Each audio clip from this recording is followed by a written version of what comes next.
지금도 제가 젊지만 제가 청년 시절 때 제 인생은 저의 것이라고 생각을 했습니다.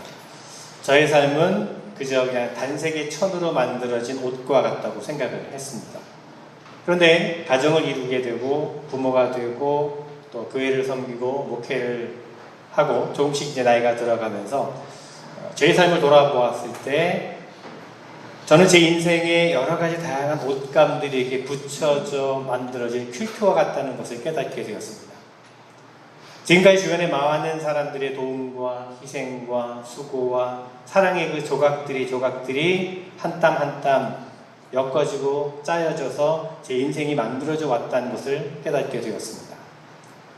부모님이라고 하는 한 조각, 또 아내와 아이들이라고 하는 한 조각, 교회라고 하는 한 조각, 성도님들이라고 하는 한 조각, 그 조각들의 옷감들이 잘 어우러져서 제 삶의 퀼트를 만들어가고 있다는 사실을 발견하게 되었습니다. 여러분 어떠십니까? 여러분 이 말에 동의하십니까? 내 인생은 나의 것이다. 저는 그렇진 않은 것 같습니다. 본질적으로 우리의 인생은 우리의 것이 아닙니다. 우리 인생은 하나님께 속한 것이고 또한 우리 인생은 지금까지 그 인생의 퀼트를 만들었기 위해서 수고한 모든 사람들에게 속한 것이기도 합니다. 다 연결되어 있다는 거죠. 제가 왜 이런 말씀을 드리냐 하면 오늘이 연합감리교회 교회로 부르는 성도 추모주일로 지킵니다. All Saints Sunday로 우리가 지킵니다. 연합감리교회는 매월 11월 첫째 주일을 성도 추모주일로 지킵니다. 지금까지 나의 삶을 아름답게 만들어준, 나의 삶의 아름다운 한 조각이 되어준 사람들을 기억하고 감사하는 날로 지키는 거죠. 여기서 세인트라고 하는 말의 의미가 무엇인지 묻는 분도 있을 텐데, 저희가 어제 성가합창기 때 불렀던 찬양 가운데 성자들이 행진할 때 When the saints go marching in 이라는 찬양을 나눴는데, 여기서 말하는 성자가 그 saint입니다. 흔히 우리가 성인, 성자라고 이해하기도 하지만 성도라고 보는 것이 더 좋을 것 같다고 생각합니다. 신실하게 믿음의 여정을 마친 모든 분들이 세인트, 성도라고 말할 수 있겠죠. 한 사람의 인생이 적어도 다른 사람에게 감동을 주고 영향을 주어서 그렇게 감동을 받은 사람의 그 믿음의 길을 가게 되고 사랑을 실천하게 되고 예수 그리스도를 닮아가는 삶을 살 수 있게 된다면 그 사람이 세인트, 성도라고 불리기에 충분한 가치가 있을 것입니다. 자, 그런 면에 있어서 여러분들에게는 많은 세인트, 성도들이 있지 않습니까? 여러분의 삶을 돌아볼 때에 여러분의 인생에 감동을 주고 여러분 삶에 영향을 준 많은 믿음의 사람들이 있지 않습니까? 그들의 희생과 사랑과 기도로 우리가 지금 여기에 있는 것 아니겠습니까? 우리 부모님, 우리의 부모님의 부모님들, 또 선생님들, 친구들, 학생들, 자녀들, 교우들, 이 모든 이들이 우리 인생의 아름다운 한 천조각과 같이 엮어져서 우리의 삶을 만들어 온 것 아니겠습니까? 그들을 기억하고 감사하는 마음이 우리에게 있었으면 좋겠다는 겁니다. 그리고 그들의 삶을 허락하신 하나님을 찬양하며 예배하는 우리가 되었으면 좋겠습니다. 오늘 성도 추모주일이자 또 오늘은 저희가 한 달에 한 번 지키는 성찬주일입니다. 이 성찬 예배에 우리가 참여하면서 주님의 몸과 또 피를 우리가 먹고 마시면서 주님의 은혜를 경험했으면 좋겠습니다. 또한 모든 성도들이 주 안에서 한 형제 자매요, 모든 성도들이 주의 사랑 안에서 서로 날줄과 시줄이 되어서 엮어지고 연결되어져서 서로에게 감동을 주고 아름다운 영향을 끼치는 그런 존재들이라는 사실을 다시 한번 깨달았으면 좋겠습니다. 성도 추모주일과 성찬주일을 맞아서 잠시 그 의미에 대해서 좀 생각해 보았습니다. 제가 보통 한 달에 한 번 이렇게 첫째 주일에 성찬식이 있을 때는 이렇게 제가 가운을 입습니다. 로브라고 그러죠. 클러지 로브라고 그러는데 제가 가운을 입고 스토를 합니다. 사실 평소 주일에도 가운을 입으면 좋겠지만 제가 그러지는 못하고 있는데 날씨가 덥거나 금방 가운이 더러워져서 그런 건 아니고요. 문득 그런 생각을 좀 해봤습니다. 어느 성도님과 이제 이야기를 나누는 가운데 그런 생각을 하게 됐는데요. 그분 말씀이 제가 가운을 입으면 뭐랄까요? 조금 좀 거룩해 보인다고 그렇게 말씀하시더라고요. 여러분도 그렇게 생각하세요? 제가 목회자가 가운을 입으면 평소보다 좀 더 거룩해 보이고 왠지 모르게 더 특별해 보이고 신비로워 보이고 그러나요? 목회자에게 있어서 가운을 입는 것은요, 어떻게 보면 특권일 수 있습니다. 그런데 가운을 입는 것 때문에 교회 성도들과 뭔가 좀 다르게 보이고 특별하게 여겨지고 구별된 존재처럼 여겨지게 된다면 사실 그것은 다시 생각해 볼 필요가 있지 않을까 저는 그 생각을 했습니다. 그리고 성가대도 마찬가지입니다. 오늘 성가대 서지 않았지만 성가대가 가운을 입을 때도 마찬가지예요. 성가대가 가운을 입는 것은 나는 다른 사람들과 좀 달라. 나는 다른 성도들보다 내가 좀 특별해. 나는 구별된 사람이야. 이런 어떤 특권 의식을 가지기 위해서 가운을 입는 것은 아닙니다. 혹시 성가대원들 가운데 여러분 그렇게 생각하고 가운을 입으시는 분들 아마 없을 거라고 생각을 합니다. 내 자신이 좀 더 하나님 앞에 쓰임받는 자로 겸손하게 나아가겠습니다 라고 하는 그런 고백과 결단으로 가운을 입는 것일 겁니다. 성가대 여러분 다 그렇게 생각하시죠? 예. 저도 그렇습니다. 제가 가운을 입는 것도 그런 의미입니다. 사실 제가 가운을 입든지 입지 않든지 무엇을 입고 있든지 제 본연의 모습은 달라지는 것이 없습니다. 48살의 목사입니다. 신실한 신앙으로 신실한 목회자로 살아가기 위해 늘 스트러글하고 고민하는 사람입니다. 여러분처럼 똑같습니다. 그런데 때로 가운을 입고 있으면 어떤 분들은 그런 저의 본연의 모습으로 저를 보기보다는 더 거룩한 사람으로 여기고 좀 더 구별되고 특별한 사람으로 대하시는 것을 제가 느낄 때가 있습니다. 어쩌면 저도 그렇게 여기는 것을 싫어하지 않은 것 같기도 하고요. 그래서 제가 가운을 입을 때마다 참 조심스럽습니다. 다시 생각해 보게 됩니다. 내 모습을 다시 돌아보게 됩니다. 예수님 당시에 바리새인들이 있었습니다. 우리가 흔히 율법주의자들이라고 부르는 바리새인들은요, 하나님 앞에 거룩하고 정결하고 구별된 삶을 살기를 갈망했던 사람들이었습니다. 매일매일 삶 가운데 거룩해지고 정결하게 되는 삶을 살려고 노력했습니다. 레위기 말씀에 보면요, 그들은 부정하고 깨끗하지 못한 것으로부터 늘 자신들을 구별하려고 했던 것처럼 보입니다. 사실 바리새인들이 그렇게 자신을 정결하게 하고 거룩하게 하려고 하는 노력 자체가 잘못된 것이라고 할 수는 없겠죠.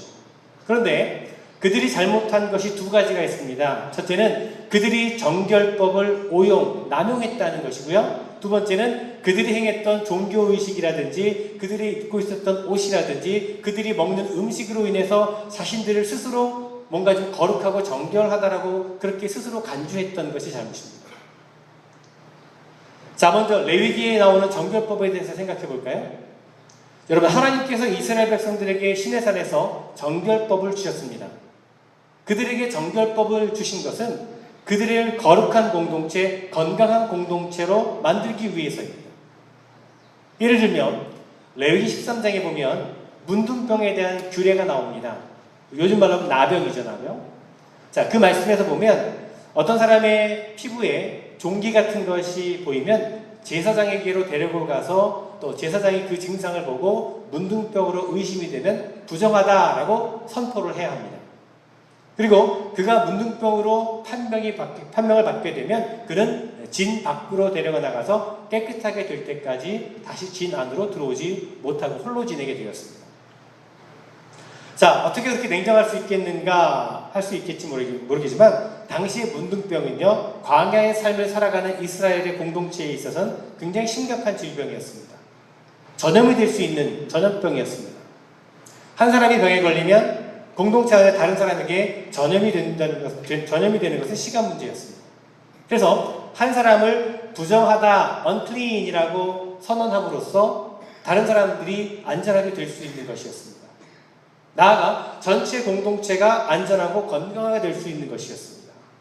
그렇기 때문에 어느 한 사람을 부정하다고 비난하는 것이 정결법의 목적이 아닙니다. 정결법의 관심은 바로 공동체를 건강하게 안전하게 만드는 것이었습니다. 물론 부정하다고 판단된 사람도 깨끗하게 회복되면 다시 공동체 안으로 들어올 수가 있었습니다. 다시 말씀드리면 레위기의 정결법의 목적은 사람들을 정죄하고 판단하고 구별지으려는 것이 아니라 오히려 사람들을 지키고 품어주고 공동체 안에 함께 있게 하려는 목적이었던 것입니다. 그런데 바리새인들의 문제는 뭐냐면 이 정결법을 부정한 사람들을 정죄하고 그들을 공동체 밖으로 쫓아내려는 도구로 사용하고자 했다는 겁니다. 그래서 그들은 정결법의 잣대를 이렇게 들이내면서 그 잣대, 그 기준에 맞지 않는 사람들을 찾아내서 판단하고 정죄하고 쫓아내는 데 열심을 냈습니다. 그것을 사명으로 알았습니다. 세리들, 이방인들, 장애인들, 바리새인들에게 있어서는 이들은 부정한 사람들이었고 구원받을 대상에서 제외된 사람들이었습니다. 다시 깨끗하게 될 가능성도 없고 영원히 부정한 사람으로 낙인을 찍은 겁니다. 하나님께서 주신 정결법의 의미는 모든 사람들을 품는 것이었는데 바리새인들은요 그것을 오용하고 남용해서 사람들을 판단하고 정죄하고 심판하는 데 사용했다는 겁니다. 이렇게 부정하다 여겨지는 사람들을 정죄함으로써 바리새인들은요 자기 자신들의 깨끗함을 드러내려고 했습니다. 그들이 요구하는 깨끗하고 정결한 것은 자신들이 행하는 종교적인 의식이나 어떤 종교적인 의무를 다하는 것에 근거한 것이었습니다. 누가복음 18장에 보면요 예수님께서 기도에 대한 교훈을 하시면서 바리새인들의 기도와 세리의 기도를 말씀하셨습니다. 자, 바리새인과 세리 두 사람이 모두 성전에 기도하러 올라갔습니다. 그들이 각각 기도를 하는데 바리새인은 자신의 거룩함, 자신의 깨끗함에 대해서 기도를 합니다.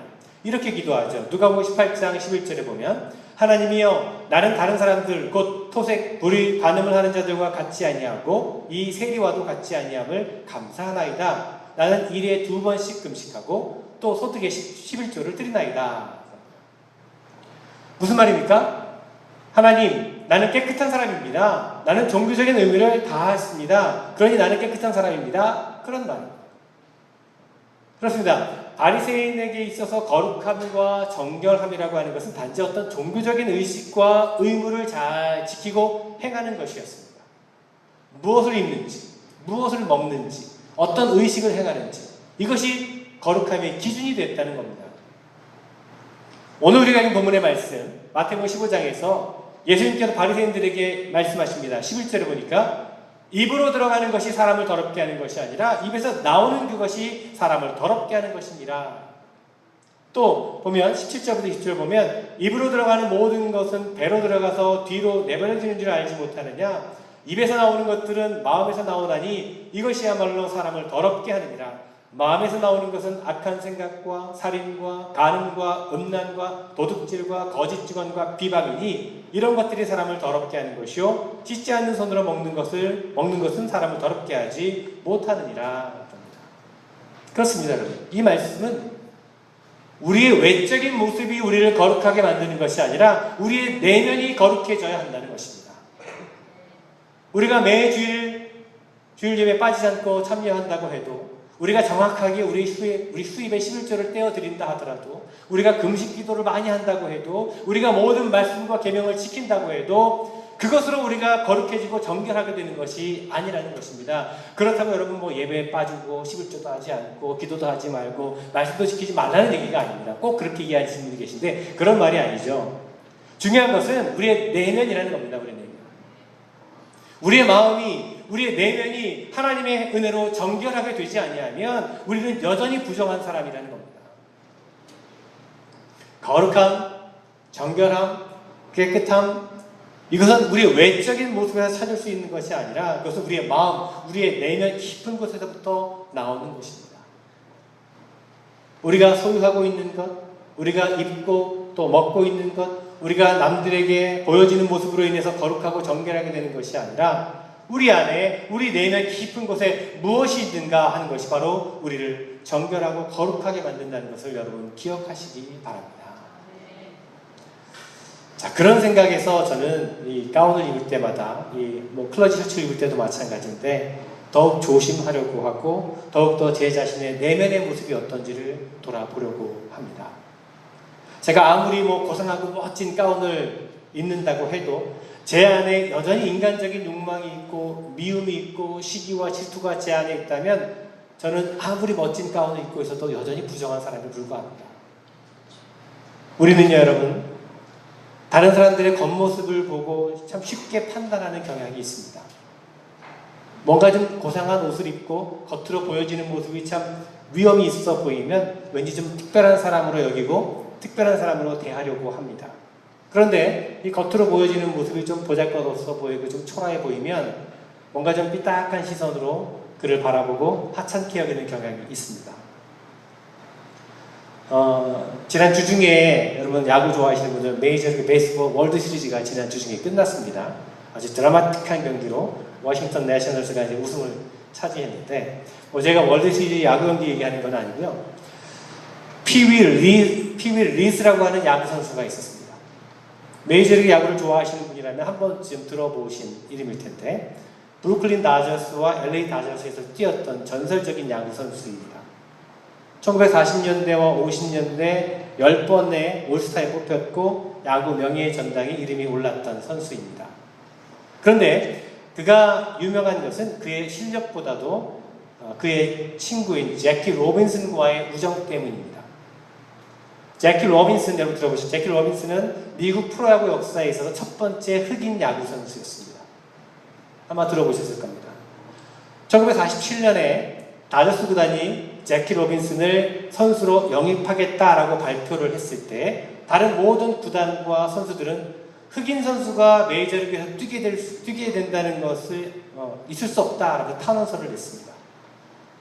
자, 그런 분위기 가운데서 제키 로빈슨이 경기하는 첫 번째 경기가 오하이오주 신시내티에서 있었습니다. 경기장에 선수들이 몸을 푸는데 관중들이 제키 로빈슨을 향해서 온갖 야유와 비난을 다 퍼붓습니다. 자신들의 홈구장에서 흑인 선수가 처음 출전하는 것을 못마땅하게 생각한 거죠. 다저스 선수들도 그 분위기를 느꼈는지 제키 로빈슨에게 가까이 다가가거나 말을 거는 사람이 없었습니다. 굉장히 이 로빈슨은 위축되고 두려웠습니다. 그 순간에 이 피윌 리스가 로빈슨에게 다가갔습니다. 그리고 그에게 손을 내밀어서 허그를 하고 함께 어깨동무를 했습니다. 그 순간에 관중들이 조용해졌습니다. 이 유명한 백인 야구 선수가 제키 로빈슨에게 다가가 보여준 그 모습을 보고 야유를 보내는 관중들이 조용해졌습니다. 수십 년이 지나고 1999년 피윌 리스의 장례식장에서 조 블랙이라고 하는 흑인 메이저리그 선수가 이렇게 추모사를 했습니다. 피윌은 나의 어릴 적 꿈, 메이저리그에서 경기하는 꿈을 이루게 해주었습니다. 그가 제키 로빈슨에게 다가갈 때 그 순간은 모든 흑인 선수들이 꿈을 이루도록 한 시작되었습니다. When you touched Jackie, you touched all of us. 당신이 제키에게 손을 내민 것은 우리 모두에게 내민 것이었습니다. 네, 피위가 본 것은 로빈슨의 피부색이 아니라 그의 내면이었습니다. 그의 속사람이었습니다. 그가 무엇을 가지고 있는가, 그가 어떻게 보여지는가가 아니라 그 안에 무엇이 있는가를 보았습니다. 그렇습니다, 여러분. 우리의 겉모습이 중요한 것이라 우리 내면이 중요합니다. 우리가 무엇을 입든지, 우리가 무엇을 먹든지, 우리가 무엇을 소유하든지 그것이 나를 거룩하게 만드는 것이 아니라 무엇이 내 안에, 내 속에 있는지 그것이 나를 거룩하게 만든다는 것을 깊이 생각했으면 좋겠습니다. 여러분에게서 보여지는 겉모습, 무엇을 먹고, 무엇을 입고, 무엇을 가지고 있는지 그것이 여러분을 거룩하게 만드는 것이 아닌 여러분 안에 무엇을 가지고 있는지 그것이 여러분을 거룩하게 만든다는 것을 기억하시고 여러분의 내면이 하나님의 은혜로 채워지고 정결케 되어서 그렇게 변화된 여러분의 마음을 가지고 다른 사람들을 바라보고 그렇게 변화된 마음으로 말하고 행동함으로 거룩한 영향력을 끼치는 그런 여러분들이 되었으면 좋겠습니다. 그리고 나아가 다른 이들을 바라보시면서 판단하고 정죄하는 것이 아니라 그들의 내면의 거룩함을 볼 수 있는 그런 우리가 되었으면 좋겠습니다. 그러면 우리 믿음의 공동체, 우리 올리브교회 또한 거룩한 공동체로 변화될 것임을 믿습니다. 기도하겠습니다. 주님, 우리의 마음을 다시 한번 깊이 돌아보게 됩니다. 우리의 내면이 주님의 은혜로 정결하게 되게 하여 주시옵소서. 주님께서 우리를 바라보시는 그 시각으로 우리도 또한 다른 사람들을 바라보게 하여 주시옵소서. 다른 이들의 겉모습을 보며 판단하고 정죄하기보다는 그 내면의 거룩함을 바라볼 수 있는 우리 모두가 되게 하여 주시옵소서. 예수님의 이름으로 기도드리옵나이다.